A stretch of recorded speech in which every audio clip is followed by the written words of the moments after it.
Hey Lee, how are you? All right, how are you, BJ? Good. Get a little land. Just turn on the rest of it right now.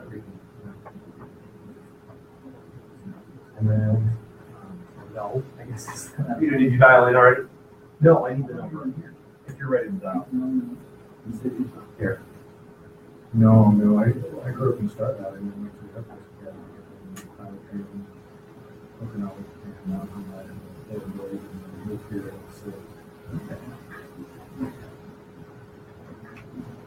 retired 2 years ago. Welcome to the meeting burner conference line. Please enter the access code followed by the pound key. Look at them, look close to them. One moment, please. There are currently other participants in the conference. All right, we're on conference here. Okay. This is Lisa here. Lisa Shepherd Bagley? Hey, thanks, Lisa. How's the wedding going? Going great. We're on cruise control. All's looking well. Okay. When does it actually occur? Saturday. Okay. What kind of cake did you order? We ordered 3 different flavors. Wow. Daughter was in charge of that, so I'm not sure. Okay.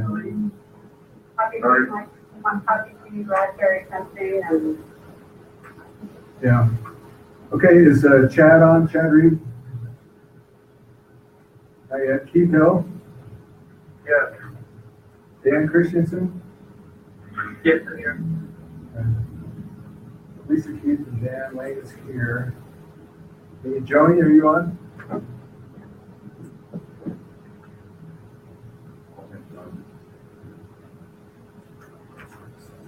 Is Lisa Shepherd on?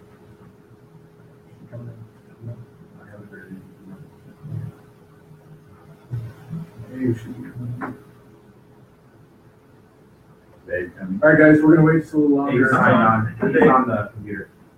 Was Dave on? Yeah, he's on. I'm on. Okay, great. I'm on both computer and phone. Okay.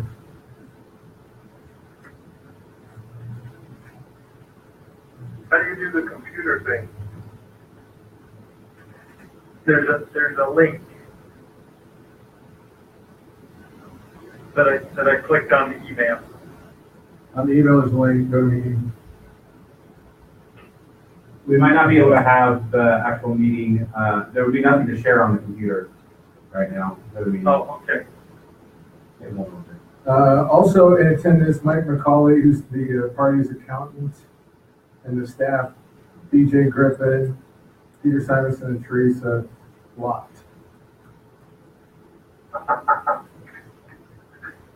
I think Chad's, is that an entry? Is that something? No, I'm actually not. Okay. Chad will be in a little bit then. So Joni, are you here yet?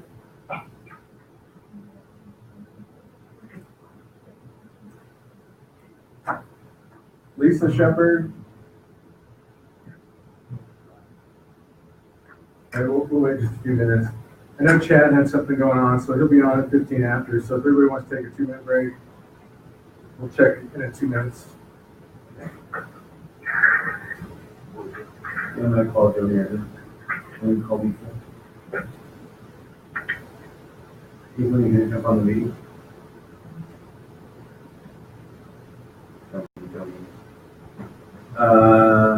Yeah, you're at work. Okay. All right, cool. We'll see you. Good. Mm-hmm. It's on Facebook Live right now.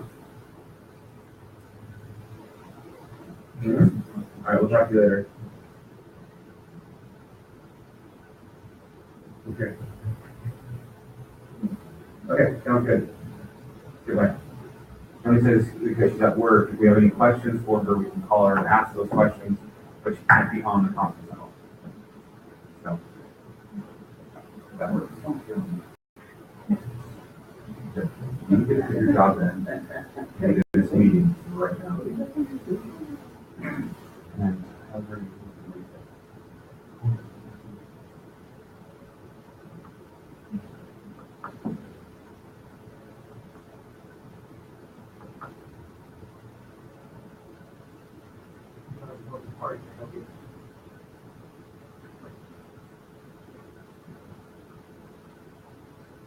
Call what's it called, call voter? Meeting burner. Who is that? Oh, over there, try again. Yeah, Abe's on it, Kevin's on it. Dan Christensen's on it. Meeting burner on the, so we have Dave and they're both logged into here. I think it's just Dave and I that are on the Okay. burner. Hey, Coon, can we get those guys I just video? like to look at the beautiful picture of BJ. Is that what's on there? There are lots of people who have that same feeling. Yeah. He creates humans and people that they themselves don't understand. Is Joni on? Joni? Joni can't. She said, if we have any questions for her, we can call her, but she's at work right now. Really? Lisa Shepherd, are you on? Lisa just texted and said that she can't hear anything on the conference line. So I said, go ahead and try again if we have a couple people on it. So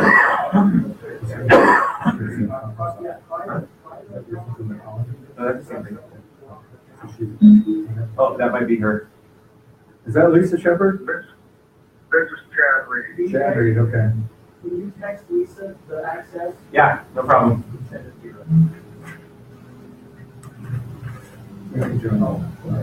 No, but if you have to call her for any questions, you can call her. BJ, this is Chad. Hey, Chad, how are you? I called left message, but I'm only on my phone. I don't have any availability of anything in front of me. No, that's fine, because for some reason my computer won't let it be shared screens right now. So there's really nothing to show online. Okay? Okay. Okay, I'll shut that down. Okay. All right, fellas, give me about 45 minutes of your time and we'll be done. So let's start off now while we wait for Lisa. One thing I wanted to do was make you guys intelligent from ground zero up on finances as far as the party is concerned. And so Mike, I've asked him to talk about state, federal money, how you can convert it, what bills essentially have to be paid from which account. And so we can all start talking on the same sheet of music when we have these meetings. So Mike, go ahead. Thank you. So as far as finances go for a party organization, there are two pots of money effectively at the state party. There are those that qualify under the Act, under the Federal Campaign Finance Act. And there are those that are qualified for everything else, which is our state account. Federal money, by definition, has to be from an individual, caps at $10,000, no corporation can participate. State money can be everything else. There are certain kinds of expenditures that we pay that come out of our federal account, and there are some that we can pay out of our state account exclusively. For the most part, there's a blend. In other words, overhead kinds of costs, that being the rent, salaries, etc., that have a federal component would always leave with the federal check and then is reimbursed at a legislative rate, depending on the election cycle, that can come back then in from the state account. That's the process. So we can actually receive money from a corporation and deposit that in our state account, receive an individual contribution of $10,000, put that in our federal account, pay the rent each month, and then reimburse up to 79 cents this election cycle. 79 cents of that money then comes back from the state account back into the federal account to reimburse for that portion. That's how that works. Qualification-wise, it's just really important that we understand the monies that have to be spent out of certain dollars. There are certain kinds of money we can spend that have to be 100% federal, and that is if anything we do with a federal elected office holder, that being mailers, direct mail piece, slate cards, et cetera, during the cycle is all federal. Anything we do for our state candidates, including surveys, which is the most common thing we do, surveys, mailers of any type for a state legislator can come right out of our state account. We just have to pay attention to how the money comes in and pay attention to how the money goes out. That's really the gist of, in a nutshell, of party money and how it's allocated and how it's dealt with. Unfortunately, a dollar is not really a dollar in state party environments. I will tell you that you happen to be the most regulated environment there is in the entire United States. Every dollar that comes in has to be accounted for and reported somewhere on a report, whether it's federal or state. If it's federal dollars, it's reported to the Federal Election Commission each month. If it's state, it's reported to the lieutenant governor's office, depending on the cycle again, on an annual basis or in an election year, 3 or 4 times a year. So everything that comes in the door, is reviewed, that depending on which account it can be deposited in, how each expense goes out, how we transfer money back and forth, and then reported on those 2 reports. Are there any questions about that at all? This is Dan. I have one. Does that mean we should be budgeting differently and budgeting for federal and state funds so that we can keep those separate both from a budget and actual standpoint? I think that's a fantastic question. The question in dealing with budgets, when you talk about budgeting what you'd like to do, really the budget centers around what you want to do for your federal candidates versus what you want to do with your state candidates. And the answer to that is yes. You need to budget separately for helping out a federal candidate who's running for office. And that, by the way, what you can do for that federal candidate is also regulated by the Federal Election Commission and by legislation. In other words, Mia Love, for instance, is going to have a challenge in the 4th Congressional District. And what we can do to support Mia in this next cycle is already in place in terms of direct dollars. We can actually directly affect her campaign in what's called coordinated expenditures. We can do that to the magnitude of about $40,000. That's the cap the Federal Election Commission and legislation has placed on us to be able to do that. There are other things that we can do where we can do a variety of things that effectuate her campaign and help her out in that campaign that are not regulated. As long as we're not coordinating with the campaign, and as long as we have no coordination whatsoever in what we would like to do, we can do unlimited dollar amounts. However, that has to be purely federal dollars, and it has to be a huge volunteer component. So when we actually go out and knock on doors, it's volunteers that take care of that. When we go to the post office and mail that, we have to have documentation that we supported that. So we're only limited in terms of budgeting purposes. We're only limited by how much we can actually raise federal dollars wise. Okay. It's a fine line, Dan. For instance, caucus donations, in the past, because the party was so hard up on finances, they kept the money in most of the cases. But when that money comes to us, because we're the nonprofit entity, we can accept that as a federal dollar and then give it back to them. And that helps us balance our accounts and convert some state money to federal money and have more for that. Because we do federal elections in this office, all of our bills have to be paid with federal money. And so that's the big sticker, is trying to get federal dollars from contributions. For instance, the governor just gave us a check, and that has to be a state check. It's all state. And we could only convert, was it 71%? 79 cents. 79 cents of the dollar over to federal dollars. So some of that money is going to be stuck in a state account until we use it for state-specific purposes. Does that make sense? Yeah. Yeah. And if the county comes in with caucus donations, we can write a check from that state account back to them and accept their money as federal money. So as we work with the counties, each of the counties have their own budget. And then we have the checkbox tax. So the checkbox money that comes in from the taxes, is that federal or is that state? That is all by definition state. And the reason for that is because it's small donations. It amasses a fairly large amount of money because it comes in the door with massive amounts of individuals. The cap is usually under $200, which makes it great because we don't have to disclose it. The $200 happens to be the threshold which something ends up on a report. But it's under $200, and it's got a name and an individual associated, a name and an address associated with it. So we're really in pretty good shape in knowing that it's all federal. That is the magic of state parties right there, is being able to convert small contributions at a grassroots level into federal dollars to effectuate campaign activity to support our candidates. That's the magic of the state party. This is just for federal candidates. We have these limits.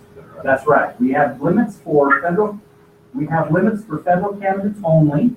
The state of Utah happens to be what we used to refer to as the Wild Wild West.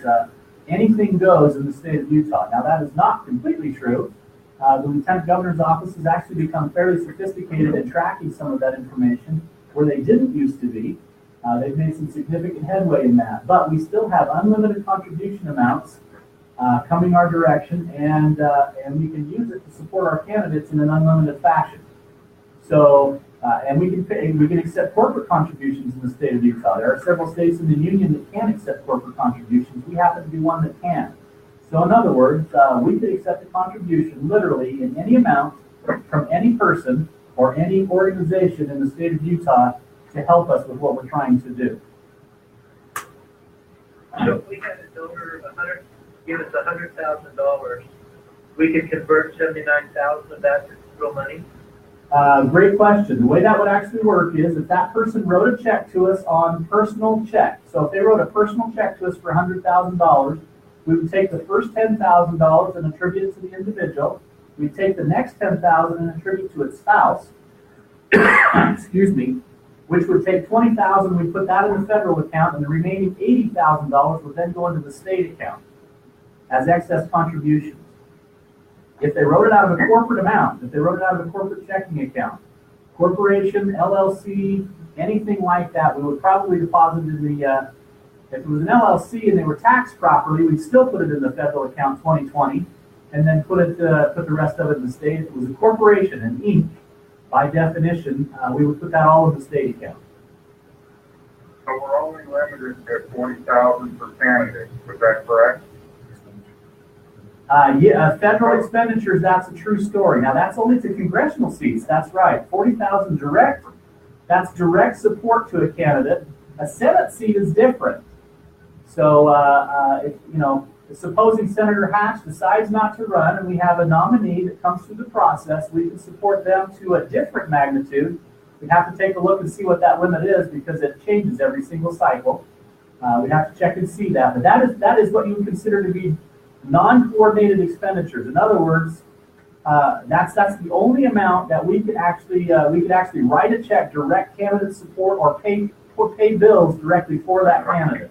We can do a variety of unlimited amounts of stuff where we don't coordinate. So 40,000 is the coordinated limit. Uncoordinated can be unlimited amounts, assuming we do what we're supposed to do on our end.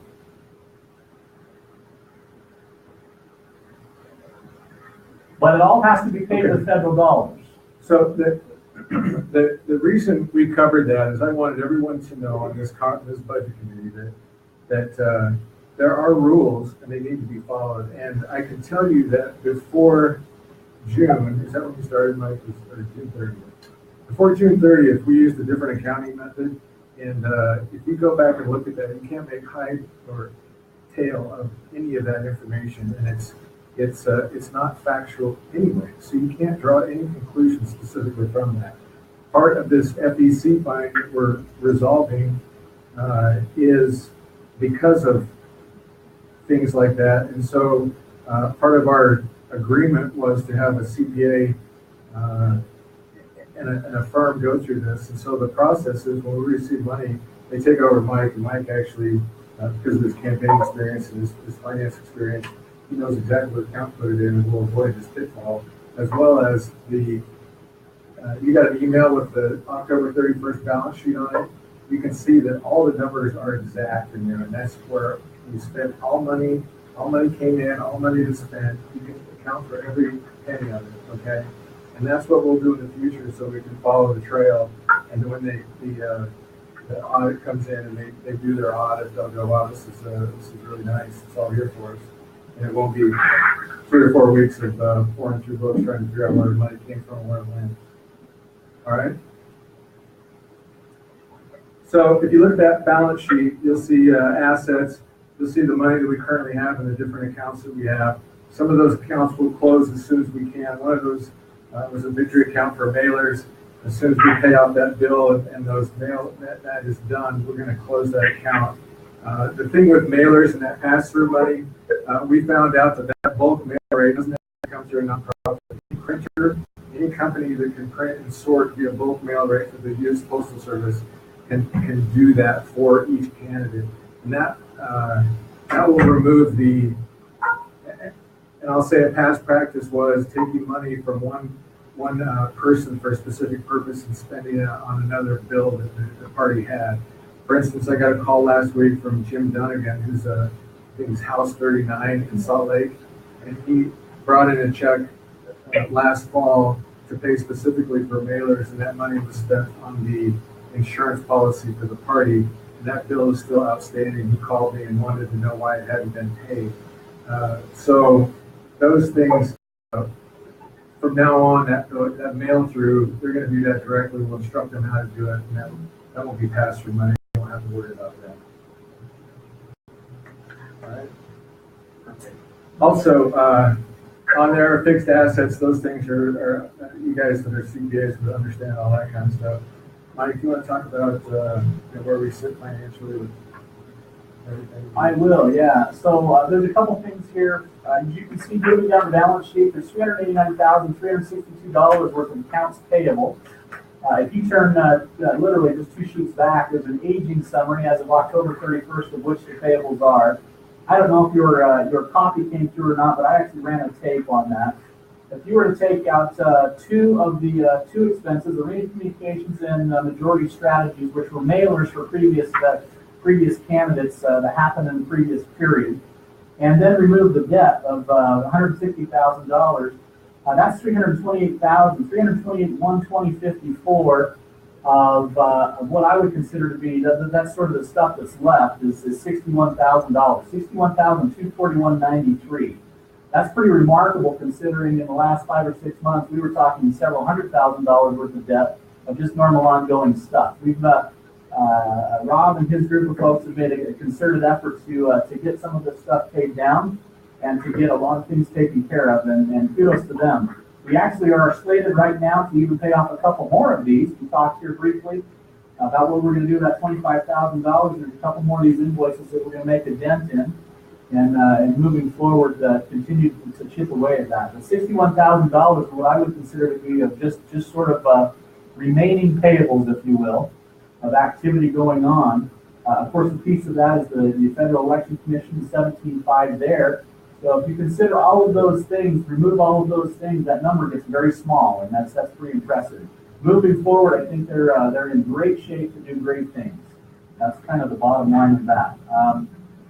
The debt, as far as the mailers go, and as far as that legal bill goes, there's still efforts to collect those in a variety of different methodologies, and we can talk about those a little later.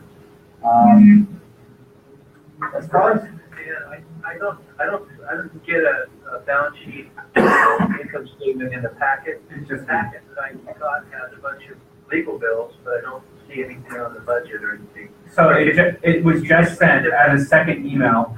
So all of Mike's documents are in a second email. Okay. Yep. I got it. Yep. I want to talk about the second page for just a second, which is the profit and loss. This is all activity July through October 2017. Now, the reason that's a significant period of time is because that happens to be our fiscal. That's our fiscal period. It also somewhat corresponds to the change in administration in the organization here. Not quite, but some. We've been through what we consider to be the burn rate here. The burn rate, by definition, is those monthly bills that we have that regardless of the activity we do for supporting our candidates, our burn rate is roughly it's our rents, it's our copy machines, it's paying our staff, and a handful of things like that.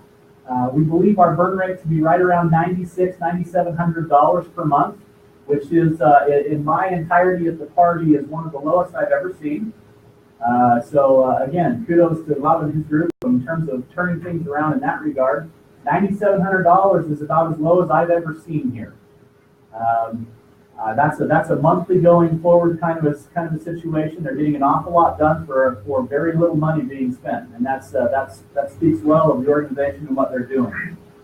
To this point in time, they've raised $161,000. If you take an average burn rate of $10,000 per month for a year just to keep the doors open, it's $120,000 roughly to keep the doors open. They've already raised 161 of that this year. So I've already had some very successful fundraising efforts and some fundraising things going on. That's pretty impressive to be literally, had they started their period of time at ground zero without having this what I'll call legacy debt going on, The reality of it is they'd be sitting on about a $40,000 net gain of money to be deciding what it is they want to do. That's a great position to be in. Right now, we've spent about, we raised 161,000. We spent, that's expenses totally and specifically associated with the kind of money that's coming in the door. So we had the governor's fundraiser. We raised $83,000 out of that. It cost us roughly $11,800 to pull that event off. So we spent about 106 to raise 161. So you can see right now at the net period of time, we've actually got a loss of $14,000. But again, that picks up a significant amount of money of expenses that we've had over a period of time that we've been paying off. Directionally speaking, I think the party's, like I said, in a good financial position to move forward and to make significant dents in these expenses that have existed for a period of time. And I think that's a great spot to be. So balance sheet looks good. P&L, that's the direction we're at. I think as we move forward in one of the other things I will point out, I noticed just today that we received $2,500 from the RNC. That's significant. That's to go to the Advantage app. Now, the reason I want to point that out, when the RNC has a sense that the administration of the state party is functioning well, that's when money from the RNC starts to flow. In the event that the things aren't going well and that they notice that things aren't going well, money doesn't typically come from the RNC when things aren't happening well. So that's always a good indicator of the RNC's. Now keep in mind that the state party is nothing more than a field office, a state party office of the RNC organization. We are, as far as the FEC is concerned, related to them in that regard. So whenever the RNC is moving money to their state party, that's a good indication that they feel comfortable with the administration that's there and how it's going to be handled. That's a good indicator. So you always want to pay attention to the amount of money the RNC is willing to put into an organization. That's really kind of a critical, that's a litmus test. If ever I've seen one, that's a good one. So pay attention to that. That's the first time I've seen that in a good long time. It's been a while since the RNC has moved money to the state party. So anyway, that's just a note. Now they're moving money specifically for a specific thing, and Rob, you can talk to that. But that was telltale for me. Okay. Yeah. Okay. Thank you, Mike. As far as some line items that you may have seen in the past, they don't exist, and that is there's no account for them, and that money doesn't exist. And that was the legal defense fund. There was a number I've seen, what, $34,000 or something like that. There's no money set aside in any of the accounts that we have for that specific. That's correct. Okay, so Well, that money, supposedly there were donors that donated that specifically for that purpose. and that was spent by the previous administration, and there's been no accounting for that at all to the point where we took over. Right, Mike? I was unaware of any money coming in specifically for legal defense. Okay. That's not something I would be aware of. Okay, and then also. Abe had some information about that, though, didn't you, Abe? I tracked it separately so that I knew what it was supposed to go to. Okay. But that wasn't, but that was not being deposited into a separate bank account per James' direction. Yeah. So we have a record of what the donors wanted to do with the money, but we don't have any way of tracking where the money actually was spent. Right. Hey, give me an idea how much do you recollect that it was tracked as for this specific purpose? Here, give me a second. Go ahead and keep talking. I'll pull up I've got a folder here someplace. I can pull up to tell you what that is. I'm going to have to There also my external hard drive. Okay, and Abe, when you're looking at that, can you also look for a line item for monies that were owed to the counties based on perhaps them giving us their Congress donation? Yeah, the number I had on that was about 45,000. Okay. But we've been getting some feedback back on that, and let's see, where am I going to plug this in? There, and I have different numbers from different counties, and I mean, some of them are saying we don't know many things, so. Okay. Abe, I was under the impression, I was told from James specifically, that the counties, now he didn't go through each individual county individually, but that the counties had collectively agreed not to have that money paid back. That's what I was told. That's why that's not been So accrued. that, If that's no, not, that was specifically related to the checkbook donation. yes. But I didn't have anything, I had no recollection or no knowledge of any other agreement that James may have had. And, caucus money or other not needing to be paid So if I'm hearing correctly, it sounds like to me, we actually did the caucus money exchange with certain counties and failed to pay our counties their state portion of that, or refund them their state money of that. Is that correct? Yeah, very few of them got their money back. Utah County did, and a few others, but the vast majority of them did not. Do you have an accounting of that? Pretty good. Dave? Yeah.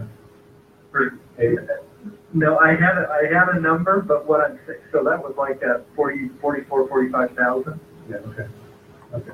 But different counties have different numbers that need to be reconciled. That's why BJ had reached out and asked if there was, asked for people to give us the numbers that they thought were owed. And several of them have come back and said, you don't know of anything. I will be happy to include that in the financial statements as soon as we know what that number is and which county did we owe. That's not Yeah, currently reflected. the only one we have a number back from, the only one that's responded was Washington. Okay.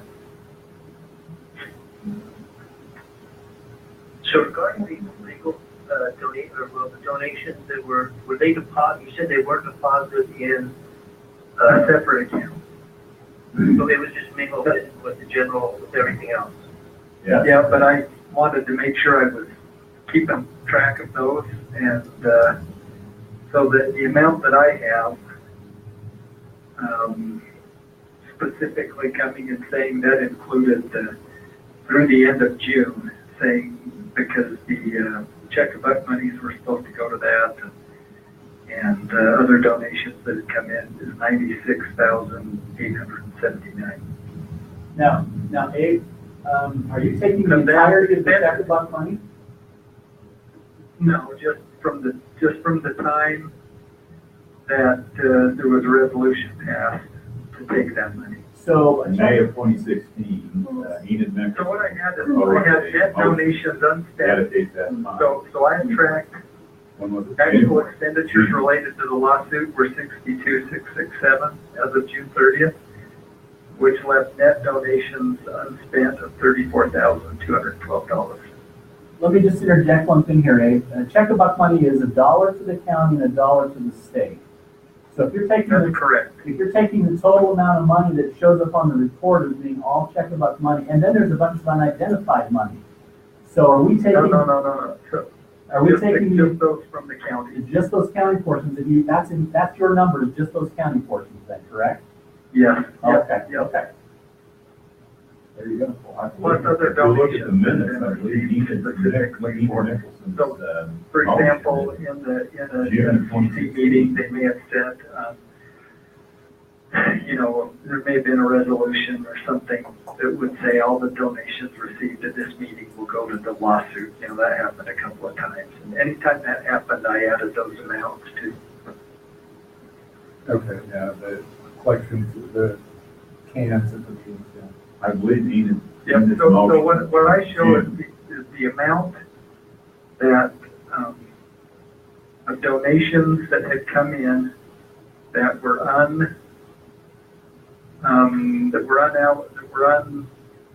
not covered, that's the way to say it, that's $34,000. Okay, and I show That that, were not used for the lawsuit. and I show that you paid Marcus $35,000. I'm not sure of the date. Is that correct? Yeah. So we're through the end of June, we're probably covered with everything that was brought in, almost 100%, or just over 100%. So, yeah, okay. So, So that number 62.6 is gone up by 35 because of what you paid Mumford? at 8? Yeah, I think that's what, I think that's what, Rob was saying. Yeah, I would agree with that. Okay. All right, and we'll work on that. We'll try and figure out a way to account for that and put it on the sheet so that we have that. Happy to. We need to be able to account for that. Okay, as far as, let's talk about the revenues. As far as the revenues go, we talked about fundraisers, the checkbook money. So far this year, we've received what, 14, something on that? Now, check them out. Since June, we've received $14,000, yeah, 14, almost 15,000, 14,957. Also, events that we have coming up, Top Golf is the next major fundraiser. We have a Christmas dinner that won't cost anything. Elephant Club renewals, and the Elephant Club has been a sticky beast, sticky animal. But the renewals, most people came up for renewal in August, and we didn't bill people. And so we're going to start billing people for next year. We'll do it on a calendar year so that we have a record of that, because there are a lot of people that we call initially, and we'd ask them, hey, your Elephant Club is expired. And, no, I got a credit card statement. And they send it to us and be like, oh, you're right. And so the accounting method before for that particular money wasn't accurate. Joni's not here. Joni went through and updated a lot of that. So we expect some money to come in January for Elephant Club renewals, which is $1,000 per person. And right now our membership is probably as low as it's ever been. This coming back.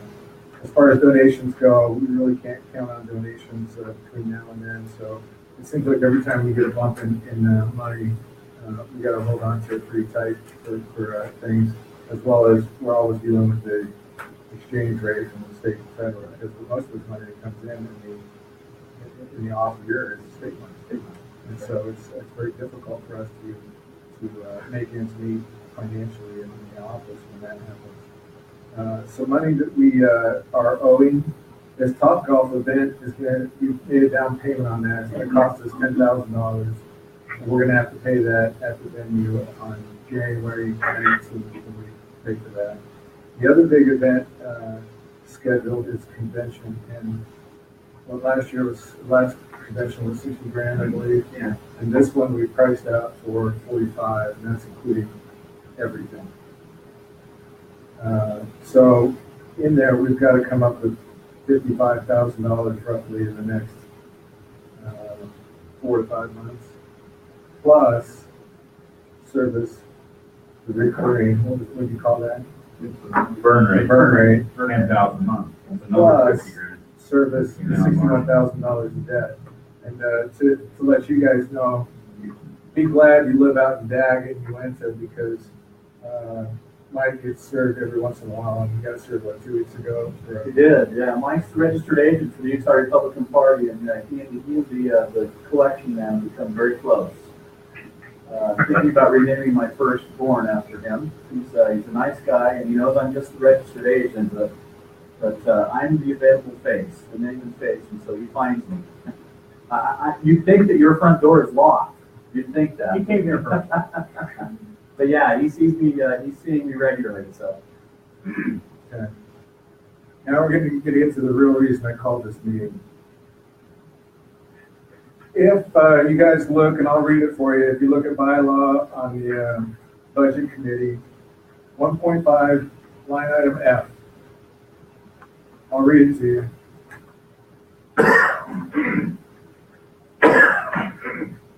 The title is Retained Deficit.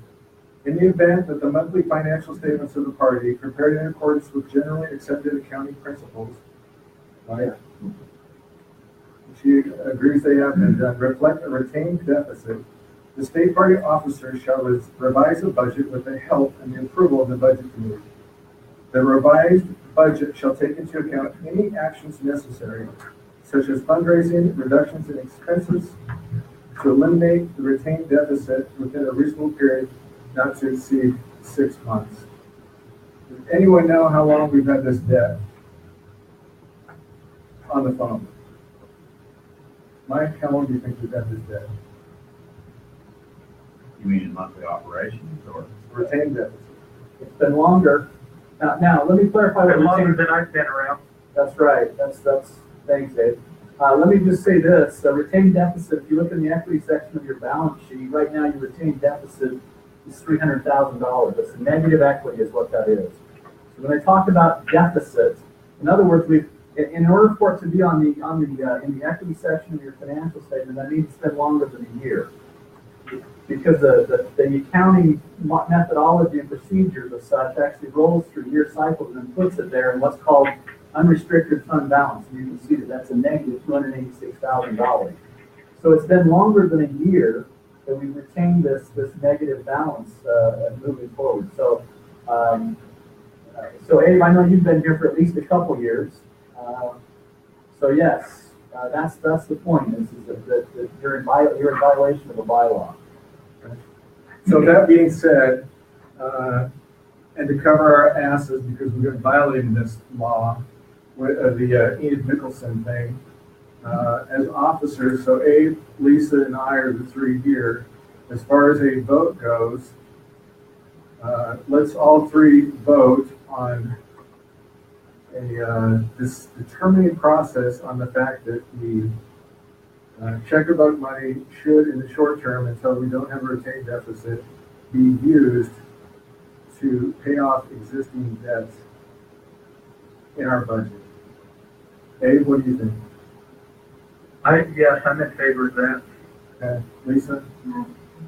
Lisa's in agreement. I'm in agreement as well. Also, so let's pull the budget committee to get their approval on this. So from the microphone, Chad, what do you say?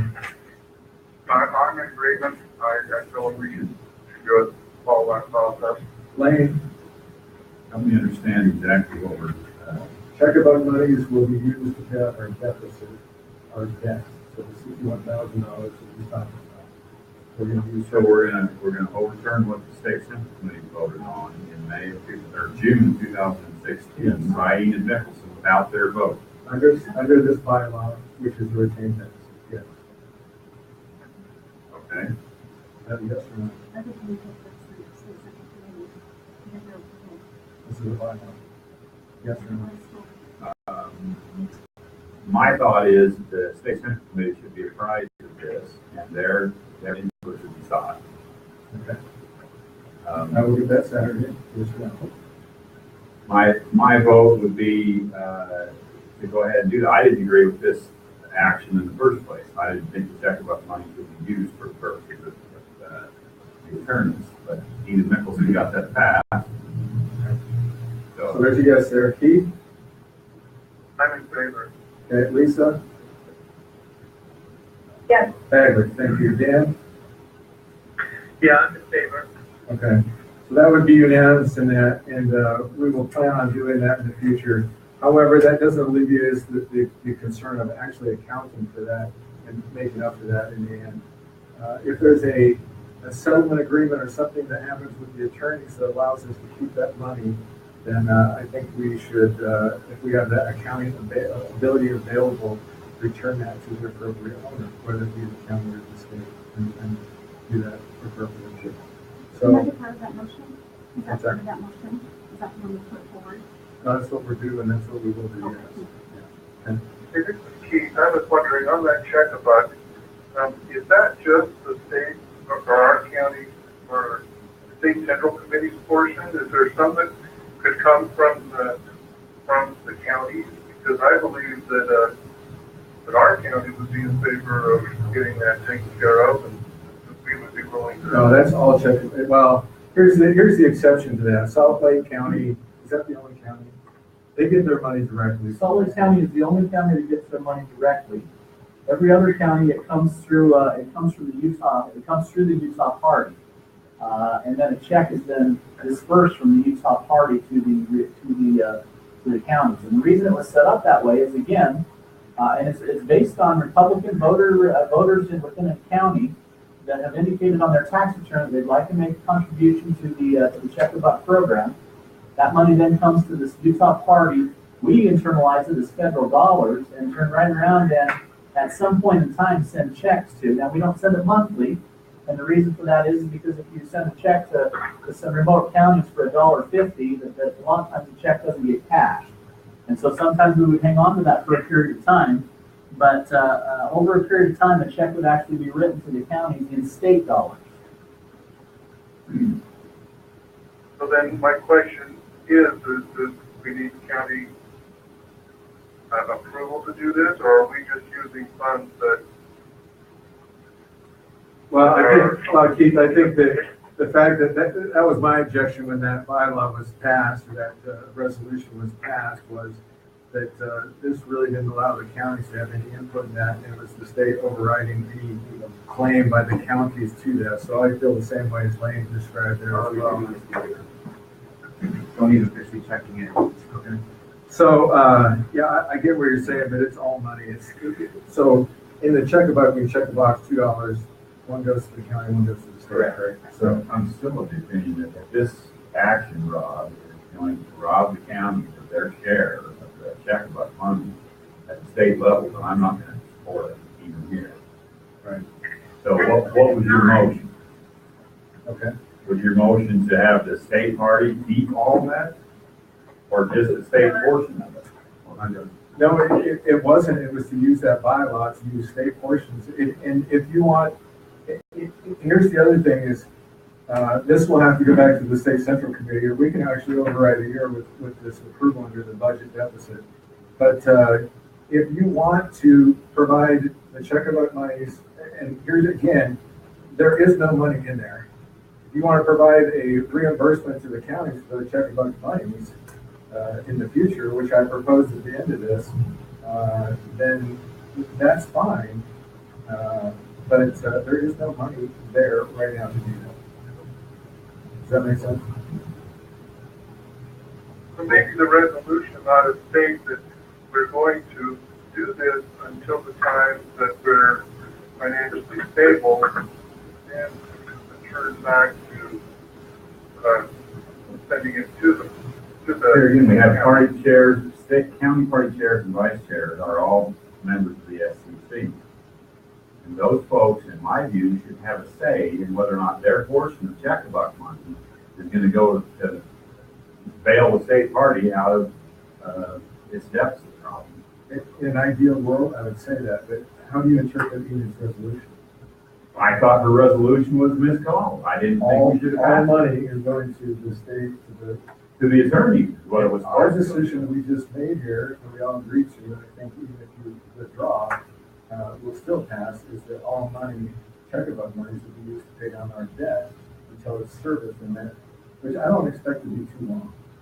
And then that money will be returned back to the counties once the legal bills. Once we get a reimbursement after we win the court case. We're not winning that. Well, that's your question opinion. would be, what about Salt Lake County where it goes to them directly? Is that something that we, because I don't think, I think everyone should be affected. It's not clear. You're right. You're right. I agree. Is that checkbook? Yeah, go ahead. So right now, so we have half the money coming to the state party, right? And the other half is returned back to the county. But it all comes to us, and we're responsible to get it to the towns. Okay, and yes, I think if we have a bylaw that the money was going to be dedicated to paying off the legal debt. We didn't have a bylaw, we had a motion that was passed in the state senate meeting proposed by Enid Nicholson in June 2016. All the money should now be going to the legal defense fund as it is right now, from what I understand. There is no money there. It was spent before our tenure, Johnny. Pardon? There is no money there. It was spent before our tenure. The only money that's come in since we've been in office,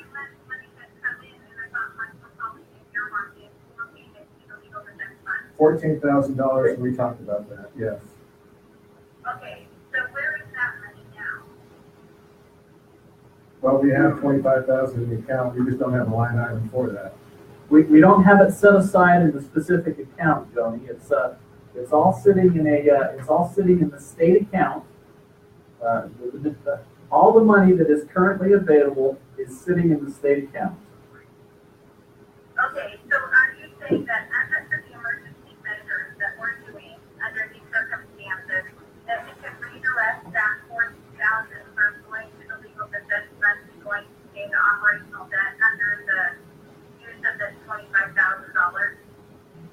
This is simply a question of, who's the financial guy on radio? What's his name? Dave Ramsey. Dave Ramsey. This is Dave Ramsey. You pick a bill and you pay it off, and then you go to the next bill, and you pay that off, and eventually you get out of debt. That's all this is. This simply isn't taking money away from them, other than we don't have money really with the debt, and we've got people serving us every day, every week. No, I understand that. I'm just saying, Okay. I'm just trying to clarify that it's the money. So basically, there was a budget made, and technically we weren't supposed to have this money, and it should be dedicated to paying off the lawsuit anyway. So it was never going back to the county until the legal debt was paid, which would be years down the road before they get any money back in their county, and as long as we have that financial legal debt over our heads. Right. The other thing is that I want to clarify that somebody I heard, I don't know who I'm talking to, but I heard a comment that this is taking money away from the counties and they don't feel comfortable taking away their money. I would agree if the debt that we're paying off was not debt incurred by the entire body. The debt was incurred not by you and I as officers, not by us. It was incurred by our organization before we even came to the table. And the SEC before that was more responsible for that debt than we were, because we weren't even elected. There was never a budget even presented. So I'm saying that in my mind, the debt is owed by the SEC. Well, And SEC, saying that the money that we were going to go to pay the lawsuit that we're never going to see anyway, instead under emergency, we're going to redirect it to pay off operating debt. I don't have a problem with that. I think that's a good use of it. And I think that, I don't think that anybody, they weren't going to see the money anyway. Yeah. And Joni, I think my intention has always been to reimburse the counties for that money. Yeah, I agree, but you know what? I think that our platform tells us that we tell everyone, well, we're a party that's responsible fiscally, and to me, to have all these people outstanding, and then have county parties saying, I need to have my money back so that I can throw a dinner for my neighbors, or a Lincoln Day dinner, or whatever. Yeah, Lincoln Day dinner is important, but so is the guy who can't pay his family, he can't feed his family because we're not paying our debt to him. I think that's a little bit better priority, is that somebody incurred a debt and somebody did a service for us, and they're relying on getting paid to pay their bills. So Joni, We are withholding from them in the name of buying a campaign sign for somebody, or buying a bigger steak for our Lincoln Day dinner. Just for clarification, are we discussing the caucus money or the township money? Okay. So it's the caucus money, it's not the caucus money? the caucus money, I will let individuals deal with the counties and come to an agreement with the number of towns that we reimburse. Once we get our arms around. Once we get our arms around how much we owe the counties, we'll come up with a plan and we'll work with the counties on how to get that accomplished to reimburse them, okay? Right. And I think as far as Mike has gone, he's painted the picture correctly, and that we've come leaps and bounds from where we were financially. Okay, next item of business. I will submit to the body that 3 years ago is when we went into our deficit spending, and we went that way because we lost the revenue that we needed. From the February 25th meeting, there were 3 conditions for the lawsuit. The first one, that we work together in unity. The second one was that we don't incur additional expense. And the last one is that we speak no evil of our elected officials, okay? So if you take the legal challenge today, these are the bills. I called Chris Turpus today and got a bill from him, $72 and some change $1,000. Marcus sent over his final bill last week, $260-something thousand. We paid 35, so it's 251 something. So roughly $334,000 of legal challenge debt. Those of you who are on the phone, you can't see this, but I got a timeline drawn up here. On the left-hand side, vertically, I've got 2 lines. One of them is the legal challenge, and the other one is count my vote. On the bottom is a calendar, And it starts with the date that we were elected, Joni and Lisa and Abe, the 20th of May.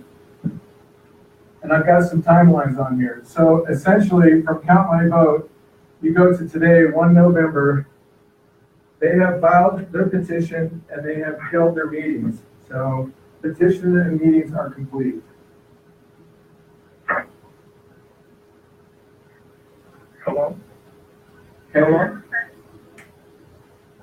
From November 1st until the 15th of January, Count My Vote has said that they're going to have their signatures complete and gathered, so signature complete by the 15th of January.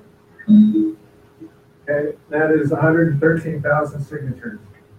Okay, we, in the meantime, if we're waiting for this legal challenge result, we incur this debt, $334,000, to somewhere between May and June is approximately when the 10th Circuit will rule. Okay, May and June.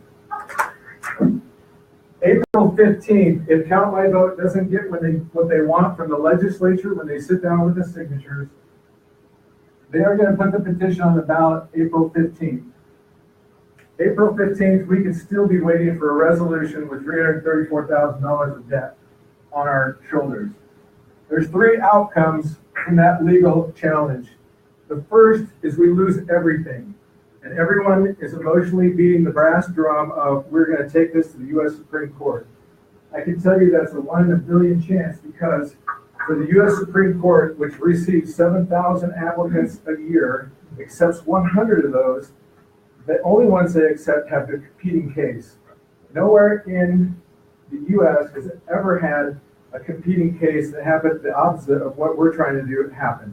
So it will never be accepted by the U.S. Supreme Court. How many election law cases do they take? However, if you were to go to the Supreme Court, your bill is now $500,000 more than that, $834,000. Okay?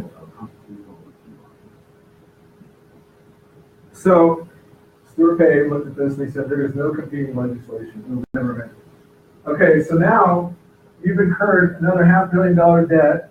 You can gradually put that in over time, and it goes to the U.S. Supreme Court. It's going to happen at the U.S. Supreme Court somewhere between 2018 and 2019, okay? Earliest time frame. In the meantime, on November 6th, 2018, Utah becomes a primary-only state.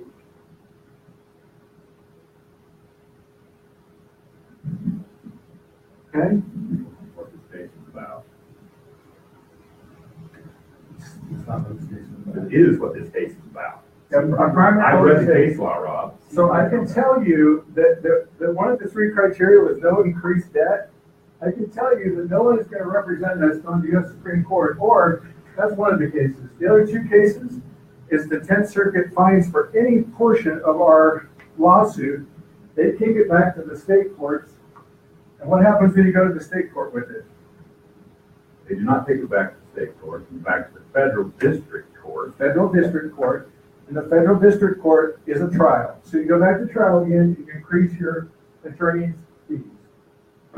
The state, if we were to win in any court in this federal district court, thank you for the correction, the state will appeal it. And the state will appeal it because their attorneys are on retainer. So you're looking at least 2019 before you get any resolution to this, okay? In the meantime, the unity isn't there. We saw that last state central committee meeting. The additional expense isn't there. And I have instructed the staff to take screenshots of Facebook and Twitter accounts that show that we haven't been honoring the speak no evil of our elected officials. So those 3 things have not been met thus far, and they can't be met, okay? So under this, I am proposing a kill switch under the same bylaw to end the lawsuit.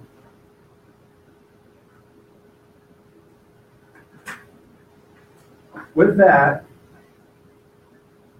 I seek the approval of the Budget Committee and the officers to end the lawsuit in the next 30 to 40 days. It'll take at least a month to 2 months to end it. If the debt situation isn't resolved in that amount of time, we'll extend out to the 60 to 70 day timeline to reconvene. We'll reconvene at 30 to 40 days to see where we are. 60 to 70 days, we'll reconvene there to figure out what we can do to fix this deficit spending. Because I'm telling you, the donors will not come back until the lawsuit is over with. And if we expect to operate, Mike, you've worked with donors and you've been out there with me trying to raise money. What is the most common thing they say about? I will make a contribution until the lawsuit's resolved. Okay. I want my money going towards the lawsuit. So any of the donors' money gone to the lawsuit other than those that we have not done donated for that purpose? We have not done anything appreciably to prepare for caucus night next year. Last year, we had a 14% attendance rate, which was low, and why the caucus is under attack. Because it's not representative, because we don't have a higher attendance rate. The polling data shows us that if it's between the caucus and a primary, we're going to lose every time. If it's between the dual path and a primary, we have a chance of winning that battle and keeping the caucus. I think if we are to fight a battle against Count My Vote, we've got to be in the black no later than the 15th of January of next year. Period. Dot. If we do not do that, we will be a primary state and we will lose the caucus. Okay? And with that being said, that's my plan, and I would like to hold a vote. But first, let's have some discussion. Any thoughts from people in the room or on the phone? Yeah, Rob, this is Dan. I have a question regarding I think it was brought up a little earlier. We have this bylaw that we need to follow as a budget committee, and you have to follow as an officer. We've got the state central committee that is, I think, going in a different direction. Which one takes precedence? If the state central committee votes to continue, wants to continue with the lawsuit, but we have no way to pay for it, how do we move forward? I think that's why this bylaw is there, because essentially you got yourself in a position where the party is going to, and if we don't return to the black by January, I will declare bankruptcy. I'm committed to that. We will go into court and we will declare bankruptcy. And at that point, we'll restructure or reorganize the party. I think you need to rethink some of your thoughts on this, Rob, and talk to some people outside of your realm of political. I actually have. Well, who have you talked to? You haven't talked to me. Are you an attorney? No, I'm not an attorney, but I have read all the case law. I have associations with lots of This is attorneys. your interpretation, and I'm fine with your interpretation. But I'm telling you, you can't win this case in the next 2 to 3 years. And at that point, it's over. We don't know that. You're listening to Todd Weiler and other attorneys who have been on the other side of this issue I haven't all talked along, to Tom Rob. Weiler in 6 months to a year. And that's not the debate here. The debate is, we have got to fix this financial situation. I agree with you, and there are other ways out of that too that you haven't even explored. What haven't we explored? Have you talked to Helen Red about it? She has not come to me with any. You have not gone to her. fundraising. She is an attorney. She is on the audit committee chair. She should be involved in this. I'm the one out knocking on the doors to try to get donations. Okay, Are you doing that? let's get Helen involved. Are you doing that? Are you not? I am certainly willing if I'm confident that the money's going to be spent where, and we have a lot of sunshine in this process. See, the problem in the past, Rob, is not just the big donors that you're talking about. I know lots of small donors who would donate to this party if it was clear to them that we are operating on a conservative budget that's full of sunshine, that everybody knows where the money's going. What is not? I'm not suggesting that what we're doing, I'm not suggesting what we're doing from 3 months ago, your administration forward, yes. Sunshine. But from the previous administration, I'm going to say that it was awful cloaks and mirrors in terms of what they were doing. And what did Helen Red do there? She sat back and watched. Am I wrong? And what did you do as the chair of Davis County's party? I voted against every continuation. There was never a budget presented. Why didn't you, as a state central committee member in a prominent county, stand up and say, Mr. Chairman, we do not have a budget that we've adopted? I did do that, and I actually stood up there and said, without a budget, we can't go into this lawsuit and incur more debt. And I voted that way every time. And did my vote get counted? Yes, it did. How many times? I know for a fact, as a collectively, member of the audit committee in the last election cycle, We asked James Evans to put a budget committee together multiple times, both in writing and over the phone, multiple times. And he flat out refused. He just said, under emergency provisions of the rules, I can operate without a budget. And that's where we are, where we are. Well, Not only your request, at least in 2 meetings that I can recall, executive committee meetings, and in the state senate committee, that there's a budget committee. It wasn't I'm just saying, it never happened, it never materialized. well, just for the record, What about, for the record, Rob, I agree with you. We do need to get this debt solved, but there are some other alternatives that you're not even discussing or even thinking about. what alternatives? Well, the first alternative I'm going to tell you about is Mr. Mumford, who presented to this party apparently a $285,000 bill, which we had paid him $35,000 the last I knew, but we gave him another $35,000 recently, apparently. Is that right? Is that accurate? Do you have a big worker? I think you're talking about the same 35. The same 35. Okay, that wasn't an additional 35. Okay, I've got, you guys should in your email have the contract between Marcus Mumford. We have not honored that since the inception because $10,000 is required to be in the account. There's nowhere in there that says what I heard in numerous state central committee meetings, which said basically, I will work for whatever you can raise. That was never part of the agreement. I've included both of his agreements that he sent to the party. None of those are true. When I first read this agreement, I was shocked because what was told to me in the state central committee meeting, and I learned not to trust anything that came out of that chair's mouth or has been reported since because of this. And so what we're saying here is that is real. And when I went to campaign for this position, there were 2 people that were campaigning against me that said that we don't have to pay that bill. Well, here's the reality, okay? Marcus Mumford agreed with this party, at least what was presented to the State Central Committee before we ever went into this lawsuit. You were not on the State Central Committee then, neither was I. But I was in the meeting. I was there. This was in October of 2014. What he said and what's on paper, what on paper is good. So if he says something different in person, what is on paper? Well, okay. I would agree with that. I would agree with that, but here's the thing. The first lawsuit where the bulk of these fees came from, $285,000 was what Mumford submitted to the courts to be reimbursed for, did not submit an invoice to the party.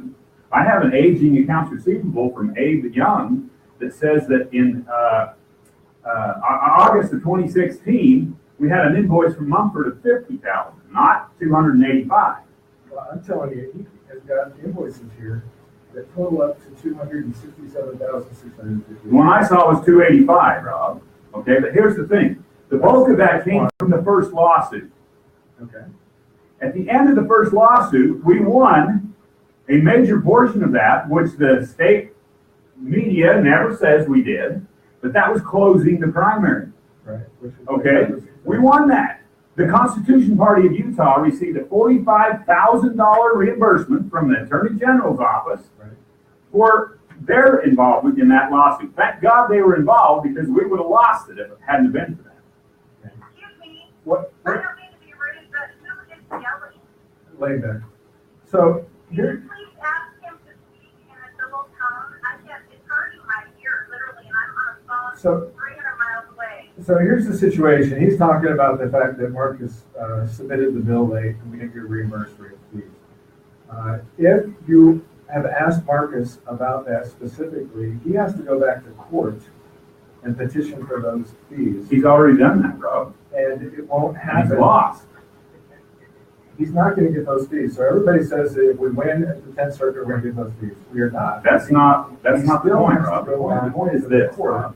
and petition for those. With that issue, We'll never get those fees. I agree with you. We won't. Here's why we won't. Okay. Marcus Mumford submitted the bill late. And I think we can negotiate him down because of that. No, we don't have to pay him a thin dime on that. And the reason is because he committed, quite frankly, a violation of ethics, legal ethics, representing his client, an error and omission. If he wanted to push us on this $285,000 bill, we would have a legitimate claim against his errors and omissions insurance. So now you're asking about additional attorney fees. No, I'm not. You have attorney fees. What I'm suggesting is we go to Marcus and say, look, let's settle this, and there are other methods that we can use. The first thing To get we this have to do is eliminated. have money in the bank to be able to settle that. Period. We can't go to anybody and ask for any settlement agreement until we have money in the bank. We don't- Well, let's talk to Helen. And Helen has some ideas that I've discussed with her. Apparently you haven't, but you need to. Well, she's been able to make appointments with me at any point. She does not. So it's not my responsibility to go out and make appointments with you. Well, you would think the chair of the audit committee ought to be someone that you ought to be talking to, Rob. I've been talking to her. I said, you know, they're all the time. Okay, great. So I have a question. When were these invoices submitted? I see that some of them were submitted to the party. They were submitted to me after several conversations, probably one a week for about a month with Marcus's accountant. And I received the final one. I'm not sure. So did you receive these recently? I received all of them. There was no record of the disturbances bill. Because in our sensitive community, Abe, you reported that you had not received any invoices from Marcus. Is Right. since then. No, I have, Okay. I have now, the one Because he never I just had those, wanna clarify. I wanted to make sure that we received those invoices. And we Okay, had. thank you. This is all part of getting the party back into the black. Other comments from online on the phone? My only comment is that I wish everybody would talk more about one bill. Okay. Mike, and I'd still like to know who, you know, if the state central committee wants to go one way, that basically puts us into further debt and puts us into a position where we can't pay our bills, does this bylaw allow us, budget committee, and you as officers to override that? yes, it does. Yes, I mean, that's 100%. That's exactly what it's intended for, is that we are to incur no more debt. And if you read the bylaw, it says that it only gives us 6 months to resolve the debt. And it's been 3 years. It's been 3 years. Mike, yes. So, Mike, to get back to just a quick question on the $300,000 basic equity, deficit that we're talking about. Was that mostly incurred because of the lawsuit expenses, or was that just operating expenses that were accumulated over the course of years? Well, I think it's actually both. No question about it, the $160,000 represents a piece of that we have accrued on the financial statements, no question. And it is the largest nut that's out there. So I think it's a combination of both. It represents some invoices over periods of time for events, activities, things that the party was, functioning events that haven't been paid off. In fact, if you were to look at your payable listing, there's a bill to Southtown Exposition Center. Last time we held a convention at Southtown Exposition has been at least 2 years, a year to 2 years away. We had some of the other bills that are on here. Eventbrite was the election cycle. That was the group of folks that we used to collect data and information for an election cycle that was at least a year to 2 years old. So That's the RNC paid for. Yeah, the RNC funded that, and they gave us the money, and it was part of the show game. That money was spent in other areas, and so the RNC, surprisingly enough, is starting to warm up to Utah because we really, they're still getting billed for that as well. Can I make a comment on that? When we have the fundraising people come out and meet with us while James was still here, and I was just starting to learn about what our financial situation, just even a inkling of the small amount of debt that we had, it was because the RNC came out and sent out some to train in fundraising. And when they came out, they found out that we did not have access to our historical data for the last 15 years of donors. And it was a program called Aristotle.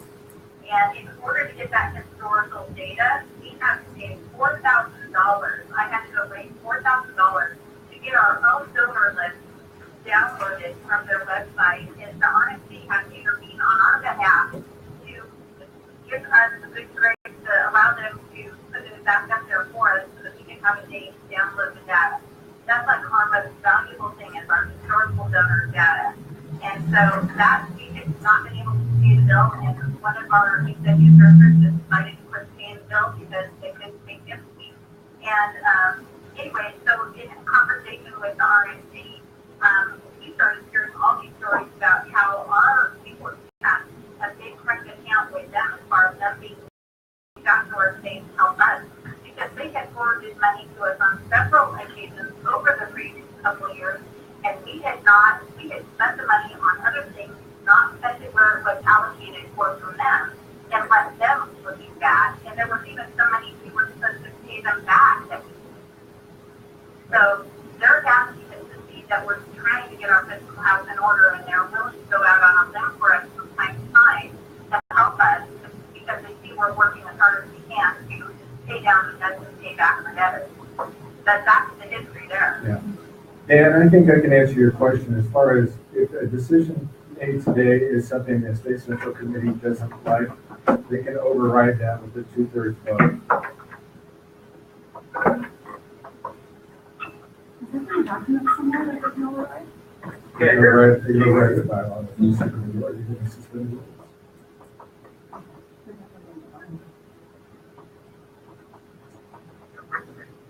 All right, Hey, I was thinking, I'm sorry. go ahead. Is that Keith? Yes, this is Keith. I was thinking, you know what? We need to be responsible. And getting out of the situation that's accumulated over the last number of years is our top priority. This whole thing with the losses, maybe there's ways to reduce the amount, as we talk with Mumford or whatever it is, but I think our commitment ought to be we do whatever we have to get out of debt. And then we become a solvent, the principles that we stand for, that we don't only speak the talk, we act. And so I think we need to walk forward and get out of our debt. And if that requires us to drop the losses, it's because we don't have the funds or the means to do that. I believe that we do that. Thank you, Keith. So here's also my thought process is if we don't, so the apple cart was upset because of whatever it was. And the Count My Vote one came around, okay? And to me, it's no different than MySpace getting rolled up by Facebook because they became irrelevant, or Walmart getting rolled up by Amazon. If we don't modify the party and accept, and the cat's out of the bag, the dual path is out of the bag, the internal polls that we've run here with hard Republicans show that the majority favor the dual path.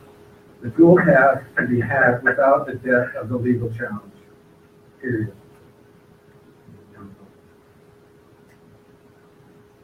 So, and I think that debt, it only goes up from here. It doesn't abate at all, unless we lose, which, why even go there if you know you're gonna lose anyway? Okay? You guys ready to vote? I do have, before you vote, I have one suggestion that we ought to explore. And that came from Helen Red. And that is, there are people who will buy interest in lawsuits.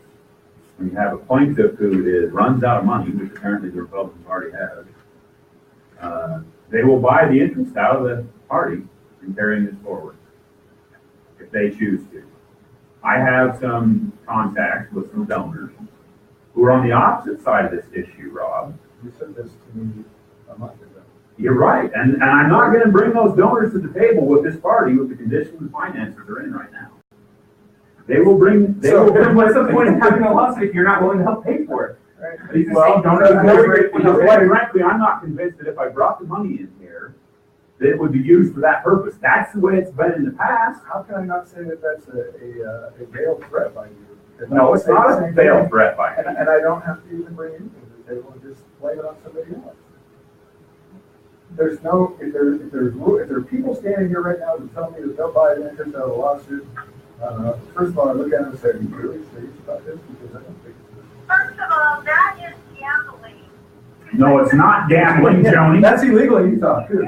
No, it is not. No, that's regulation. I've tried to talk about. Well, good for you, Rob. I thought it was illegal. And let me just add another piece of it. I'm not entirely certain how that would fall with the FEC. I've got to think about that for a second in terms of the reporting mechanism.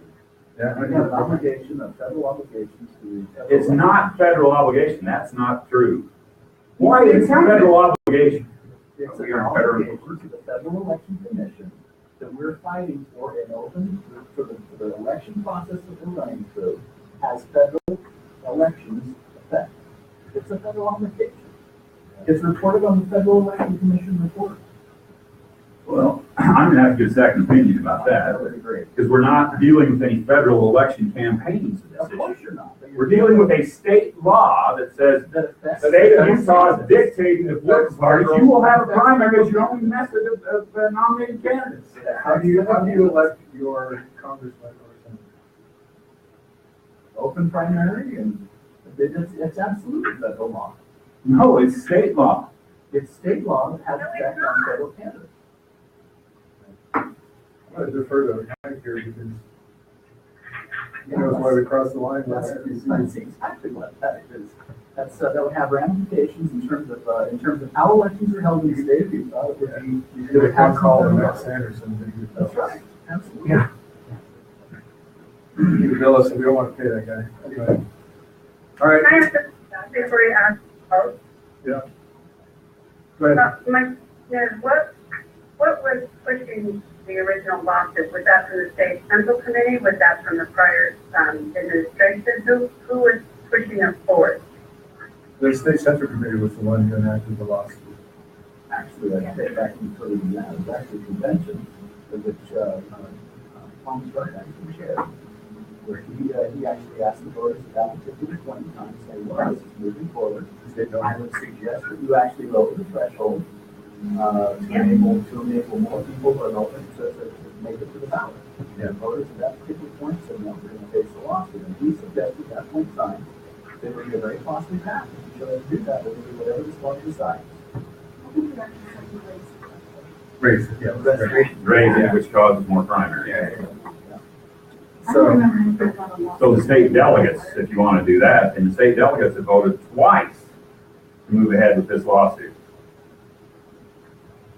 I'm not sure, I can't answer that. I don't know if the state delegates. They're not the governing body of the parties anyway. Okay, let's vote on this path forward to drop the lawsuit in 30 days, reevaluate what our fundraising potential is and whether or not we've gotten ourselves out of debt. If not, the 90-day window to back in the black. And if we can't meet that at the 30-day point, we will sit on and decide whether or not to declare bankruptcy. Mr. Chairman, are you chairing this committee, Rob? Yes, I am. Okay. So you recognizing me or not? Oh, sure. Okay. I'm going to move we amend your motion. We amended to speak to the audit committee chair about alternatives that she's disclosed to me that will work. That motion is out of order because the bylaw that we're using to do this does not include the audit committee. It includes a member of the audit committee who happens to be on the budget committee. Is she not here? That's me. Okay. But that committee, the way in the bylaw is not the. So, is everybody clear on that motion? No. Okay, drop the lawsuit, 30 days, we reevaluate where we are with our donors and our donor pool and how we are about getting out of debt by January 15th. And if we can make it, next meeting will be 60 to 70 days out from that. And if at 60 to 70 days we are not out of the black financially, then we will pursue other avenues to include maybe up to including bankruptcy. Now, will there be a meeting before? Yes, before that decision is made, there will be 2 more meetings of this group. And just where in this process, Rob, are we gonna negotiate with these attorneys When we have the money. before we declare a bankruptcy? When we have the money. If we can raise the money in 30 to 60 days, we will. You think these big fat donors that are supporting Count My Vote are gonna try and come up with the money? Or are you guaranteeing this party is going to go into bankruptcy by making this motion?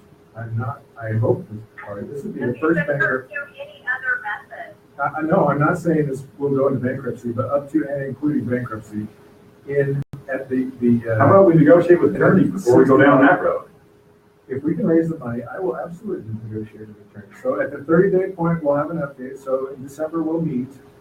In January, the first week of January, we'll meet again and hold a meeting. And then from that point, we'll determine where we go from there. Okay? Now, who would have to do the state central committee that would adopt a motion to go into bankruptcy? No, that is under the emergency. It is a group that we have here. All right. I voted to follow my plan just because I thought of it modified. All right. Joni, what's your vote? I don't think I'm a voting member, am I? Yes, you are. This is for officers. Officer only. Oh, okay. My vote is that as long as all amendments are on the table of resolving it, I vote in favor. Okay, you're in favor. Lisa? I vote against it. Lisa's against. Abe? I agree with Joni. Okay, 3 of the 4 in favor. That passes the officers. Now we just need a majority of the budget committee to approve this. So, Abe, are you on the committee? Yeah. Okay, so Abe, same vote? Yep. Lane? I'm gonna vote against this. Chad? Chad, are you there? We'll come back to Chad if he's there. Keith? I'm in favor. Lisa? Yes. Dan? I'm in favor. Okay, there's 1, 2, 3, 4 in favor, 1 against, and 1, Chad, are you there yet? Chad left, he had something going on, I know. Okay, so 4 to 1 in favor of this. Okay, if anything else is there anything else to be discussed tonight? I want to clarify my vote, if I may. Just Go for the ahead, you record. can part that. Okay, so I am voting against it because I really would like to see a second reading, and I'd love to see us be able to talk about this at this meeting before we go into this house. Okay. Thank you. Okay, anybody else have any statements or anything to say? I have one statement, Rob. Okay, good. In our last state central committee meeting, you made an analysis that you want to get everybody rolling in the same direction. Yeah.